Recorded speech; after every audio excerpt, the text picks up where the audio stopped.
All right, good evening and welcome to this evening's meeting of the Woodbury County Board of Adjustment. Today's date is December 6th and the time is 6 o'clock on the dot. Tonight's meeting will be audio taped and minutes will be prepared. In respect to all parties, we ask those present to turn off your cell phones or set them to vibrate. Those in attendance are asked to legibly complete the attendance sheet on the table up front. I would like to take a moment to review the procedures that the board will be following tonight. First, the board will handle normal housekeeping agenda items. Then for each application on the agenda, I will open public hearing on the item. Planning and zoning staff will then present the staff report, including staff recommendation. Any letters or other communication received from the public prior to the hearing will be entered into the record. The applicant will then have the opportunity to present his or her case and respond to the staff report. Next, we will hear comments from the public. If you would like to speak either in support of or against the application, you must come to the microphone. Please first state your name and address for the record. All interested parties shall be heard, but repetitious comments should be avoided. Repetitious or irrelevant comments may be ruled out of order by the chair. I ask that you remain respectful and courteous with your comments at all times. After all public comments have been heard, the staff and applicant may make a closing argument. The hearing shall then be closed by motion and vote. Thereafter, no further comments from the staff, public, or the applicant may be heard unless asked for by the board. The board shall then deliberate the case and may ask questions of the applicant, the staff, or any other party offering testimony. However, such questions that do not reopen the hearing for additional comments from the public unless so requested or approved by the board. The board will then formulate and vote on a motion. The motion will be typically either granted or denied the requested application. Any board member who has ex parte communication in place of the record of this meeting should do so prior to the beginning of deliberation of the respective agenda item. Any person desiring to appeal the board's decision to the court of record may do so within 30 days after the filing of this decision with the Planning and Zoning Office. Next, can we do roll call? Basically, the record will reflect that 4 of the board members are present and Tom Thiessen is absent. Okay. All right, next up, public comment on matters not on the record or on the agenda. Does anyone have any public?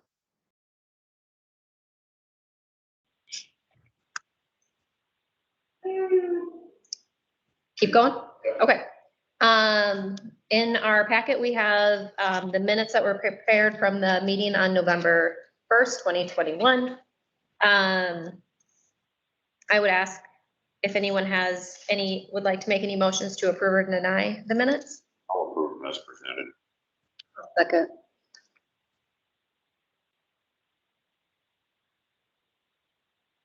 So go through roll call and all in favor? Get a motion second. Discussion, otherwise you vote. Okay. Aye.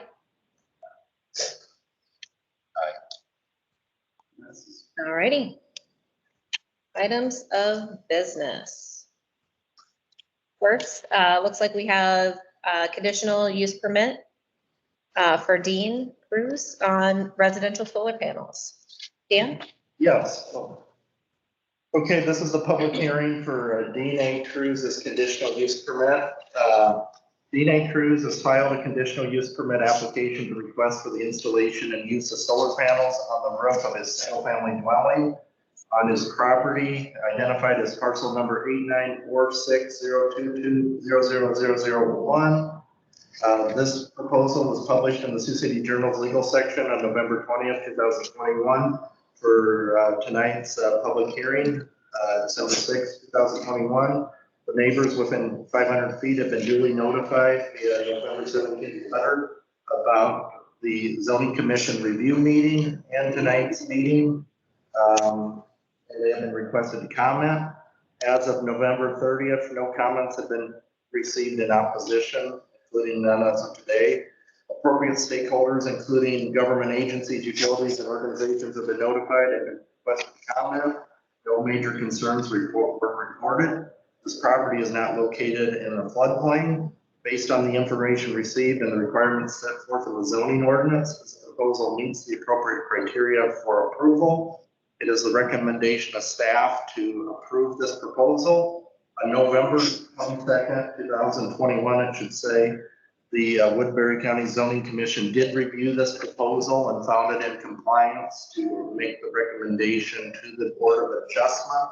At that time, the applicant, Dean Cruz, was before the Zoning Commission and provided testimony that they found satisfactory as well as part of their recommendation. And that's pretty much all I got. And he's not here for the record. Dean's not here. Okay.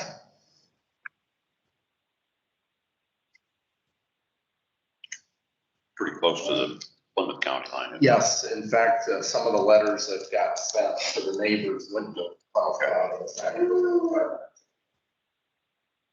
I didn't go up and look at the site myself, but looking at the presentation that they did, pretty well organized.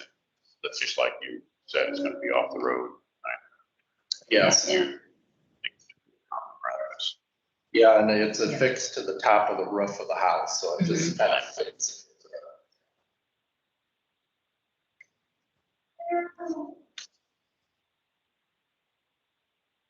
What about was the life? I didn't see in there what the life expectancy of those. Wasn't it greater than 20 years or something like that? That I read. Yeah, they had the 20-year figure in there, so I think it was under page 6. Somewhere.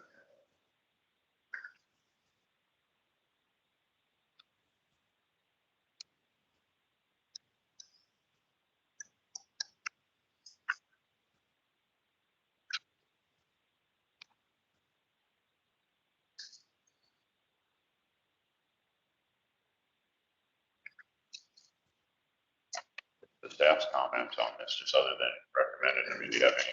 Yeah, the staff basically carefully looked at what the stakeholders had to say and did not see any major issues that pointed out stakeholders, and they're pretty much regulated, of course, into REC, and therefore being affixed to the structure, we didn't see any issues there. So we're comfortable as Nobody had any issues with it. yeah, no issues with that. Any other comments or discussion that occurred at the planning and zoning meeting? The planning and zoning meeting, we did learn just a little bit more kind of about the financial aspects. They had a few questions kind of Incentives. for the property owner based on, rates. So there's nothing alarming in terms of zoning that would bring it adverse reason not to approve it. I think I approve. Do we need to close? So you would have to make a motion to close the public hearing. So Close the public hearing. I would second that.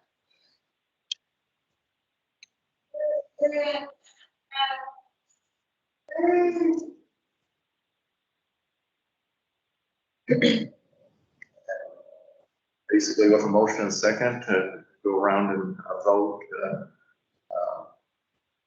On the closing of the public hearing or the approval. It's ayes. Aye. Yeah. Aye. Any additional discussion that we want to have as it relates to, I mean, I don't have any more questions or comments, like, it's very well laid out. I would be in favor of making a motion to approve. Just for the record, so it reflects the minutes, the public hearing is officially closed. Correct. Yes. Yes. And I'll go with the suggested motion to approve the conditional use permit to install the solar panels on the property located at 1862 100th Street, Sioux City, Iowa 51108. I would second. Okay, a motion and second. All in favor, say aye. Aye. The motion passes 4-0. Should enjoy his alternative energy source. So, going back on the record for public hearing, Yes, we would be moving to the next item, which would be public hearing. Okay, looks like that starts on page 30. thank you. You're welcome. There's a lot of material to sift through tonight. Okay, I'll go ahead and read the staff report into the record. This public hearing is for Matthew and Melissa Wolf, who have filed a variance application to request for an addition to their legal non-conforming home for handicap accessible living space and garage within the 100-foot front yard setback on the property identified as parcel number 8845-114-00004. The addition is proposed to be built about 47 feet from the front right-of-way line. Hardship is a result of not having an ideal location to expand the house to accommodate for their son's diagnosis within the building setback. This proposal has been properly noticed in the Sioux City Journal's legal section on November 20th, 2021. The neighbors within 500 feet have been duly notified via November 22nd, 2021 letter about tonight's December 6th, 2021 meeting of the hearing. I've been requested to comment. As of today's date, no comments have been received, but I will have to correct that. We did receive a comment after our request deadline, which has no impact. Basically, the Lumen, which was known as CenturyLink previously, said, I apologize for missing the due date on this request. It fell through the cracks. I just wanted to let you know that Lumen does not have any facilities in the area around the property in question. So I just add Lumen's comments into that. With that said, let's see. Appropriate stakeholders, including government agencies, utilities, organizations, have been duly notified. The Woodbury County engineer is working with the property owner on constructing a new driveway and removing the driveway. He has no concerns with the variance request as long as the face of the addition is no closer to the road than the current addition. No other major concerns were reported. This property is not located in the floodplain. Based on the information received and the requirements set forth in the zoning ordinance, this proposal meets appropriate criteria for approval. It is the recommendation of staff to approve this proposal. And I would just add that as there were no major stakeholder comments, typically these variances related to the proximity to the road, we put a lot of weight into what the county engineer has to say based on what the future is of the road system.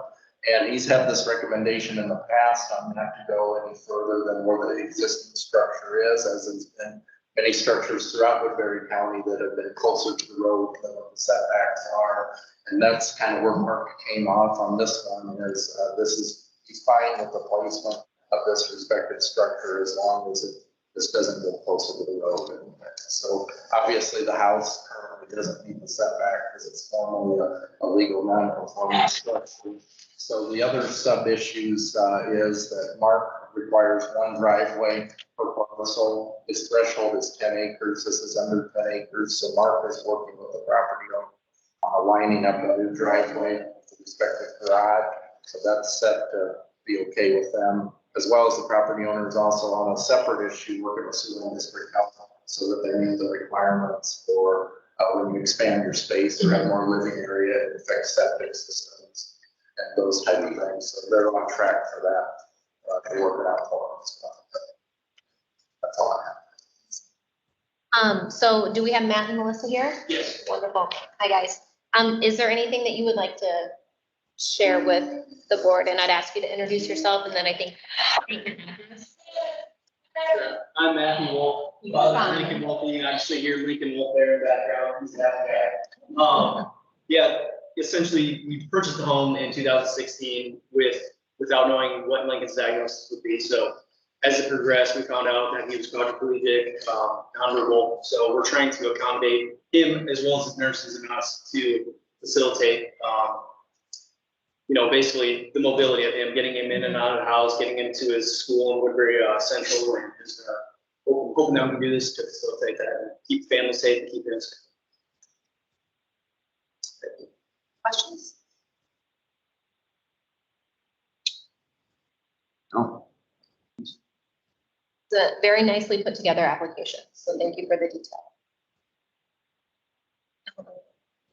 Like they had a whole lot of options.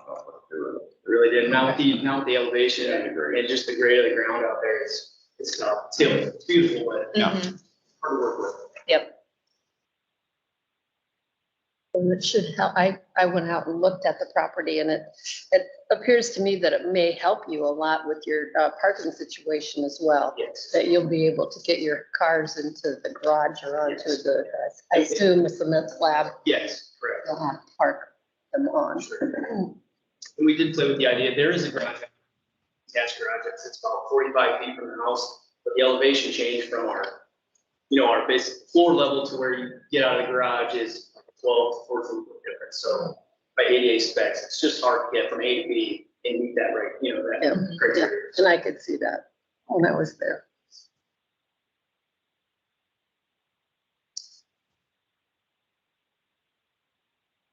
I don't have any questions on it. Either. Make a motion to close. All right. So I would make a motion to close the public hearing. I'll second the motion. All in favor, say aye. Aye. Those opposed? Yeah. No, okay. I thought I heard 4, but no. All righty. Yeah, I think this is.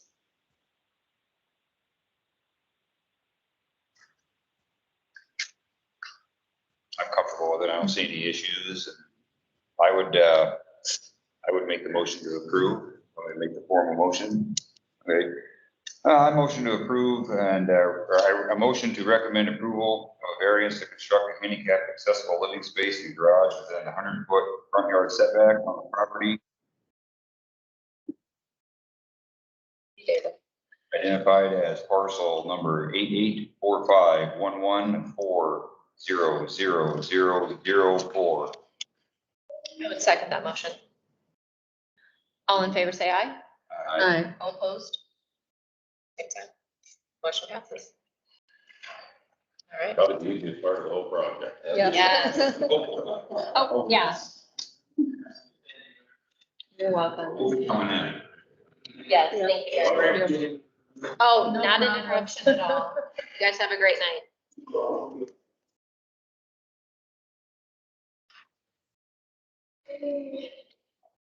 Oh, it'll be an improvement. Did you go down there and look at it? No, I think I said, sometimes the applications are a little sketchy and there's questionable stuff, but they're presented. Very They're really doing a good Yeah. job. Yeah. I thought it looked like it would be a big, What you just on the phone? a big approval, improvement. Technology these Yes. days. Sounds like it. All right, so next up, discussion action, proposed rules of procedure for the Woodbury County Board of Adjustment. Looks like that is on page 41. Dan or David, who's taking this one? Great. So this is kind of a follow-up item. I know you guys have seen this. Basically talked about bylaws in the past. The zoning ordinance allows both the zoning commission and board of adjustment to have these rules of procedure, but none of them did not. There's been a lot of past practice that we followed and we've had to adhere to since we take the parliaments. But that's never really been codified and. It's never been bylaws before. Yeah. Really? So what we did is we took a look at what the board of supervisors used. We took a look at what the city zoning commission, what other local governments are using. Sort of copied and borrowed and incorporated some new stuff ourselves. And honestly, this would be needed to allow electronic participation in meetings. That was one of the things that kind of appreciated out of COVID was the ability to meet electronically. And if that's something that we would like to continue to do, this is the county attorney recommended that we adopt it. The board of supervisors would need to approve it. Once they approve it, then the respective bodies can come back and we adopt it. Make it law. And it's really just sort of solidifying what we've done in the past. And then just taking the liberty to add some other things that are like, what would happen? Chair is here and the vice chair. Who are me. And So if there's any questions or if you have any comments.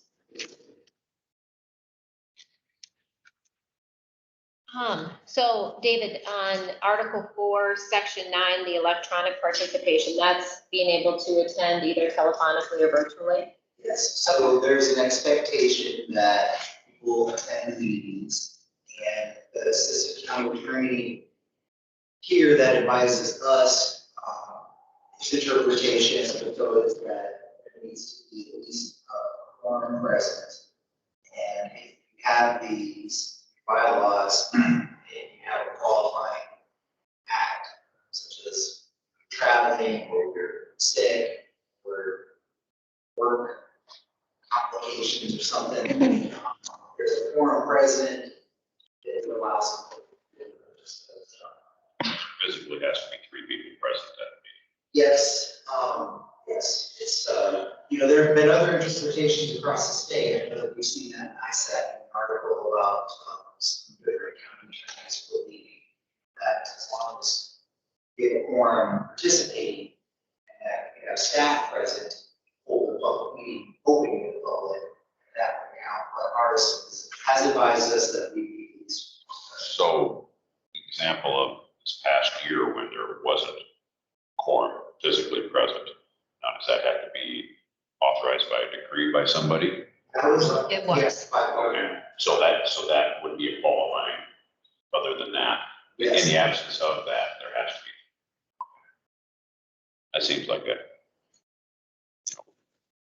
gives incentivizes people to show up. I kind of felt like we were hoping that, we'd be able to allow, but Dan and I were saying, we and Don are present, open the building, commissioners and board members.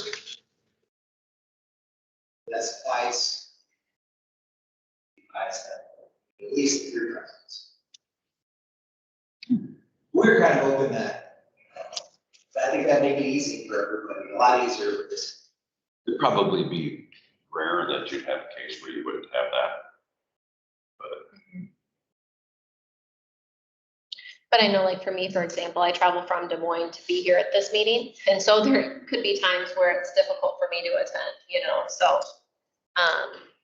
Is there something in here too, David, about like number of meetings attended? Did, talk about that, changed it to 50%. Of scheduled meetings? And term limits.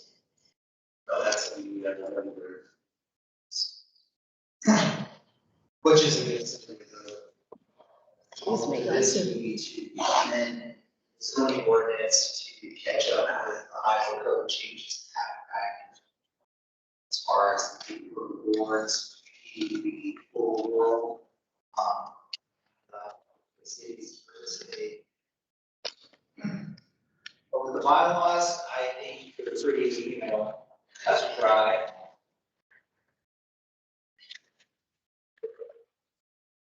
So basically, we have these in here tonight to look at them and offer any comments that we might have, but we won't.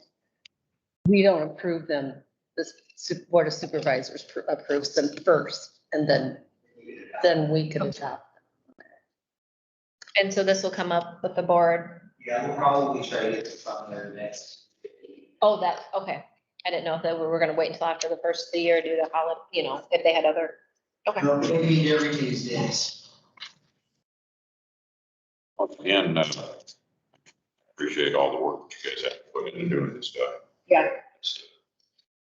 The over and above crap that you gotta do. Some of the stuff I feel like is good house. Oh, it's definitely And I think it's good to have it really surprising. written and Yes.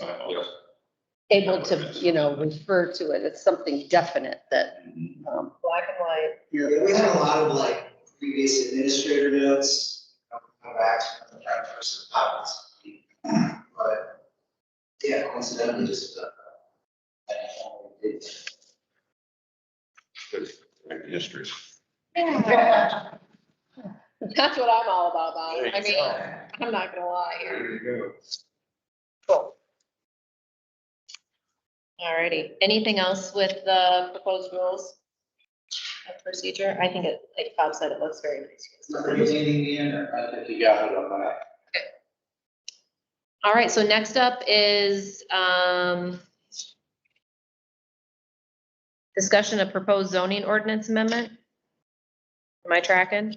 Yeah, Okay, page 45. page 45. Thank you. Really, we're just trying to catch up our local zoning regulations, state code, as part of the membership. The zoning commission, board of adjustment, which we made up of rural residents. We incorporated at 50%, for the regular meetings. Oh, okay. As far as, one of the potential reasons removed. And then we just really, repeated what Iowa code said, that these special bodies were established to have powers of this to do. So none of this was, made up or, or so just. Copy and paste. Couple of terms ago, I can't recall, the board of supervisors incorporated the diversity clause, and that's everything. You're on that where it's a requirement. I didn't, when it got to the end here, I kind Yeah. of read it about a page a second. It's good, it's a nice setup, we cover that, in, section B2. Members of the board of adjustment shall consist of eligible electors as defined by Iowa Code Section 3, who reside in the area regulated by the county zoning ordinance, shall not be officers of the agency, department, or county. Iowa law requires all appointed boards, commissions, committees, and councils of the political subdivision should be balanced by these fair and biased method, select the best qualified applicants. Board of supervisors may appoint any qualified applicant regardless of gender, 3 months with age. So we just gotta do our best. Make it an honest effort. Yeah. And then when you mentioned it earlier, at one time, there was a diversity of incorporated and unincorporated Woodbury County. Now it's all unincorporated. Which I thought that was a good, that made sense also when you did that. Outside of that,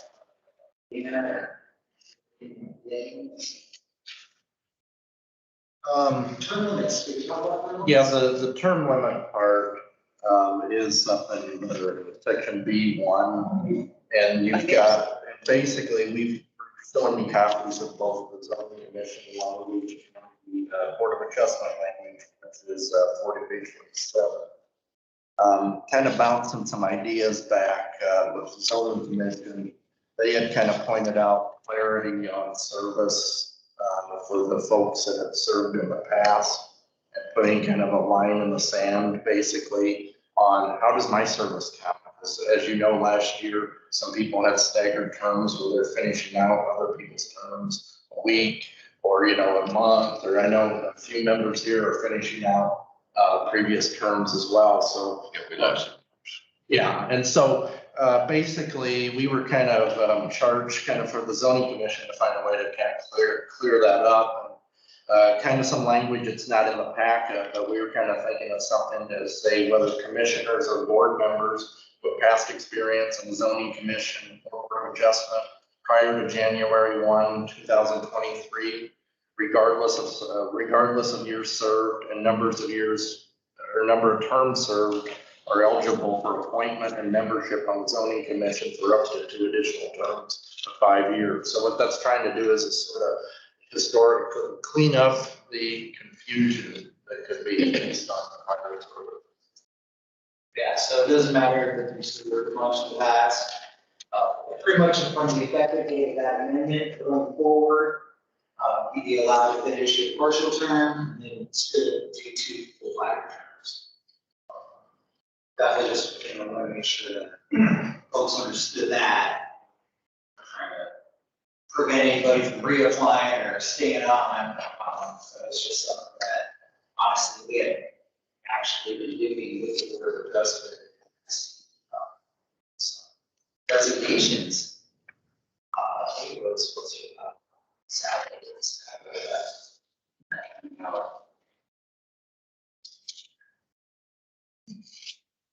She was ready to turn around. So if you folks are okay with that, then the little disclaimer that Dan read off, we would propose moving this on forward for the board of supervisors. And this does actually require formal procedure. It's an amendment to this January, so it goes back to the zoning commission and public hearing before the board of supervisors. That little last part you added in is not part of this yet. It's not in that copy that you have there, but I do have it if you saw it. Very much as of the effective date of the amendment, previous years.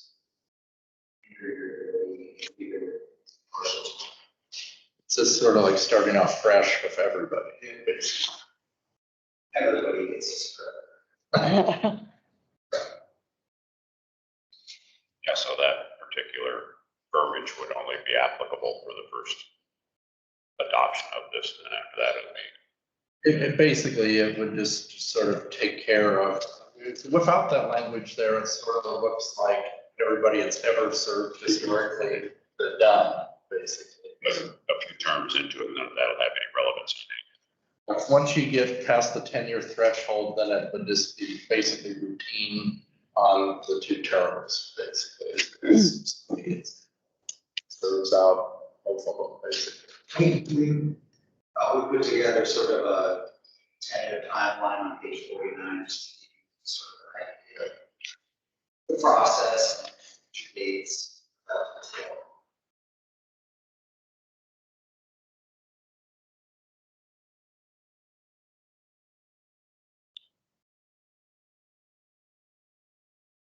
Again, looks like a lot of work on paper. Good job.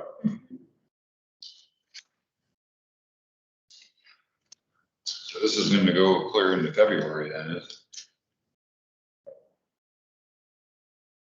A lot of times, the reason things get pushed so far out is we've got so much legal threshold we need to get it noticed in the public. So it's spread out, zoning commission to up to 3 readings and public hearings at the supervisor level. All for good reason, gives everybody, it just slide it through at night. Being very transparent. Okay. Anything else we need to do with that, guys? All right, solar energy.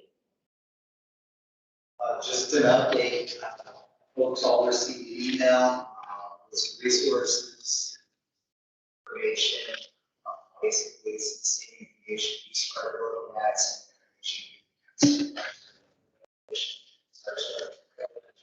Based on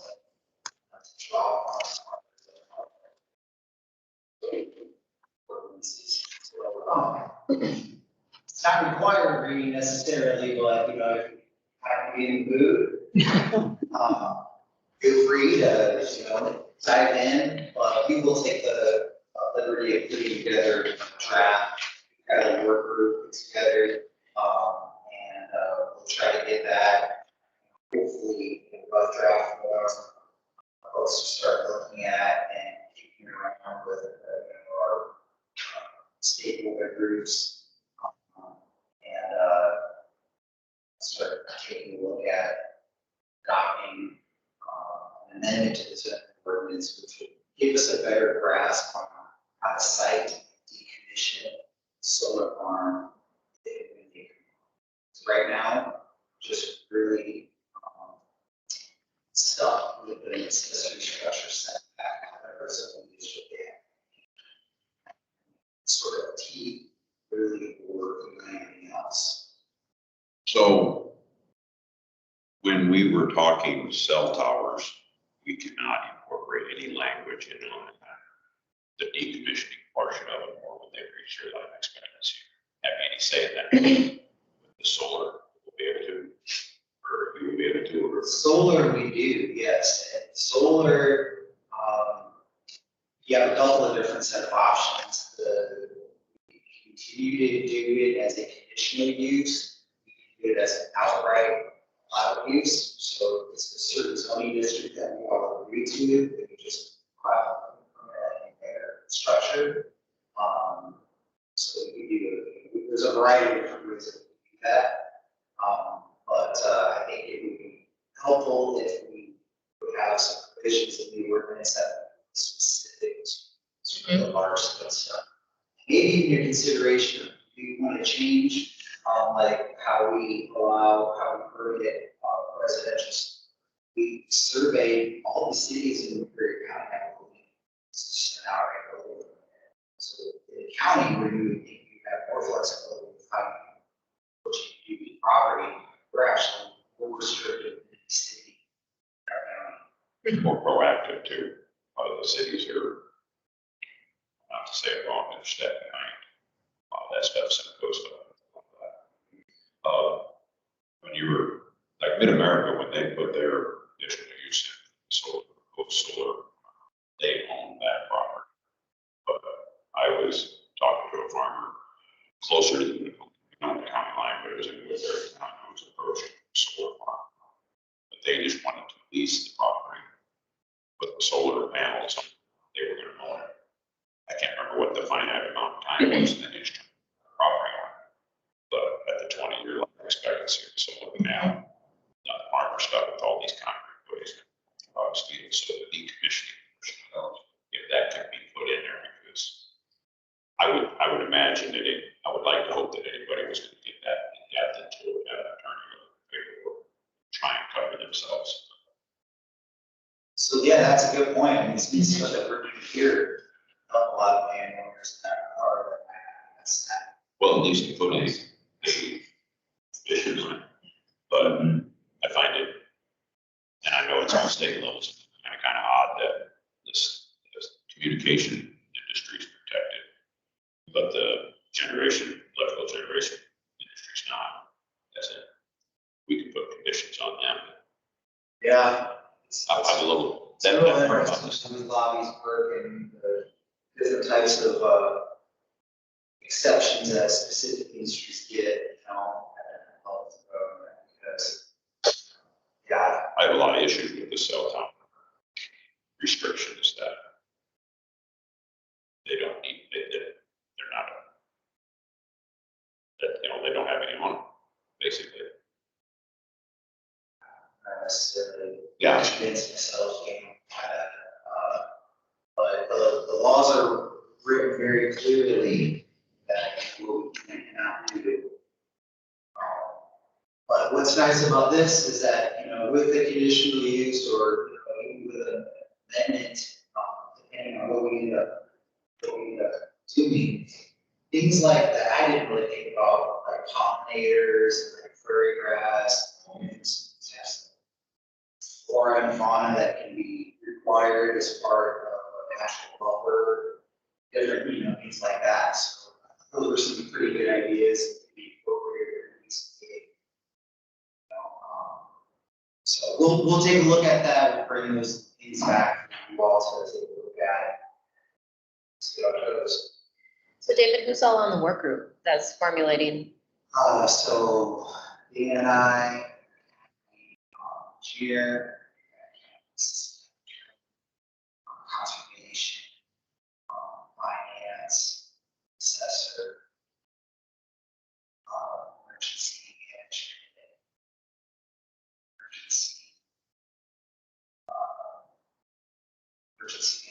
emergency response team. Pretty diverse then. Yeah. We try to get a good, everybody that's got a touch. Roads. Yeah, roads, and that's another thing is that we want to put in there to make sure that we've got some assurances that our roads are getting back. That's, I wonder, they probably control the weeds, I imagine, because they're not gonna cover that whole solar field with rock, are they? I mean. I don't know. Not the ones that I've seen. County. When you go down here. Yeah. It's grass. It's fairly well kept up. Yeah. Yeah. I'm sure there's an advantage to that there again, that's owned by the REC for stockholders in that solar farm. If you get, everybody around here seeing different farms that are different states of repair or disrepair, so start getting private industry. Good to have some standards. Seems like these projects won't be near the park. Makes sense, Jim. All the lines close to it. When we did the Mid-America one, it seemed like there was concerns east and FAA. Now, are they have any input on any of this? Yes, they are, yes, so we'll make sure that, but the important is that there's actually not a whole lot of glare, there's not a lot of. They're meant to absorb. Yeah, exactly, they're just something like, bounce kind of off. But that, they're gonna be required, CC, FAA, all that stuff. And so I just wanted to update you, that's basically where we're at. Well, it's good to see you're proactive about it because it's going to be, there's going to be more of it. Yeah. Are you gonna be present at the wind farm meeting tomorrow night at Mobile, I think it is? No, we actually, tomorrow night, we, here, and we're gonna be discussing at the county, proposed ordinance to, provide a special assessment for wind turbines. So it allows for the first section, various exceptions for different industry. 2016, we adopted one, 427 ordinance for industrial property, and we also adopted for owner-operated cabins. So it's like sliding tax havens. It's need qualified improvement.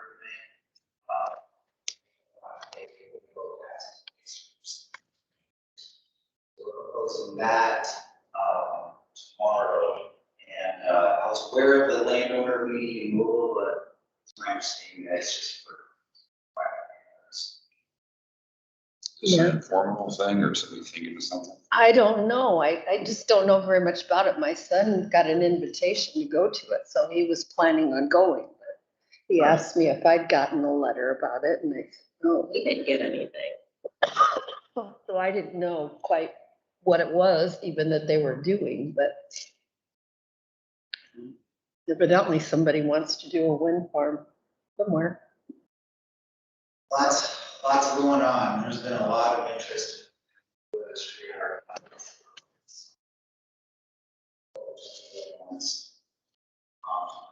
So it's good that we're actually putting these together because we wouldn't really have any that require.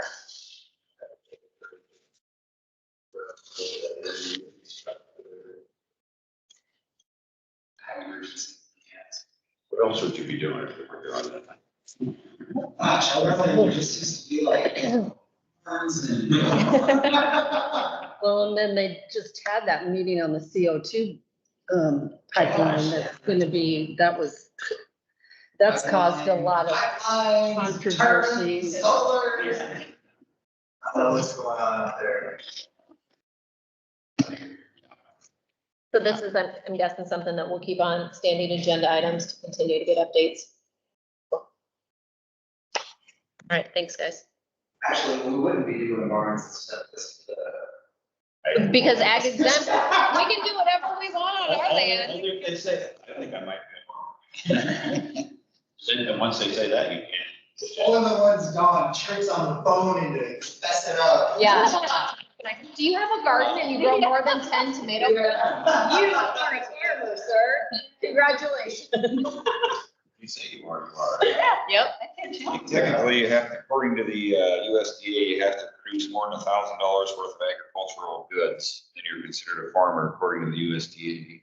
That's their magic number. Well, the zoning, they don't even allow that, do they? I mean, you just once they say, I think I'm a farmer, then they're a farmer. Yeah. Pretty ag friendly state. Yes. At one time, was it 20 acres?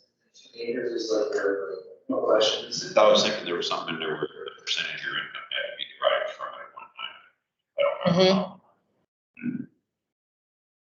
Well, let's schedule up. Your department, you do. Yep.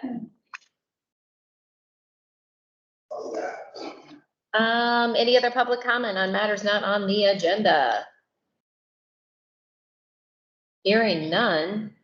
Board member comment or inquiry? I have Also, my questions answered. none, okay. Make a motion to adjourn the public hearing. I second it.